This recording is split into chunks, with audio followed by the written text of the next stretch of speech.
The young black boy shined shoes for a living, but he was secretly listening in on business conversations. He made sure to polish carefully just to get the white men talking longer. He picked a spot right outside a bank. As soon as a customer left, he'd pull out a notebook and jot down every money-making idea he overheard. Compared to the small tips he earned, those pieces of knowledge were far more valuable. In an era where black people faced harsh discrimination, he made a vow to make money using the white man's methods. But when he told his father, his dad wasn't proud. Instead, he was afraid. To him, the boy's dream was pure fantasy, but the boy didn't back down. He believed that in a different place, he could succeed just like the white businessman. 20 years later, Bird moved his wife and kids to Los Angeles. He shared an idea with his family. He wanted to invest in real estate, but all he got in return was laughter and doubt. Living under someone else's roof, he had to endure gossip and cold stares. Bird promised his wife he would get their family out and buy a home of their own. Bird started walking the streets, looking for the right property. He saw the black neighborhoods were overcrowded, and empty homes were extremely rare. But just across the wall, in the white neighborhoods, there were plenty of empty properties, some even being sold at a discount. He had his eye on an apartment building. The owner wanted $40,000, but Bird only had $30,000. He negotiated it down to $35,000, but still couldn't afford it.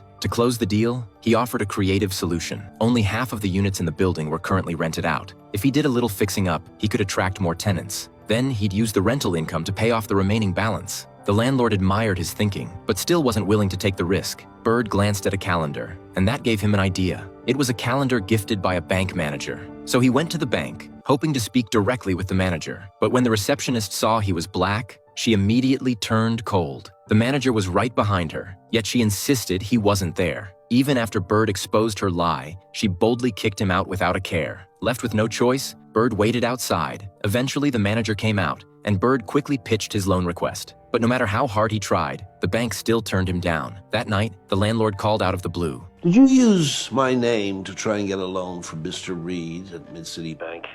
Bird didn't lie. He admitted it directly. To his surprise, the landlord offered to co-sign the loan. He realized that Bird, despite the odds, was determined and resourceful enough to make the deal work. That confidence in his investment convinced the landlord. With the loan secured, Bird finally bought the building. But harassment from the police quickly became his next big challenge.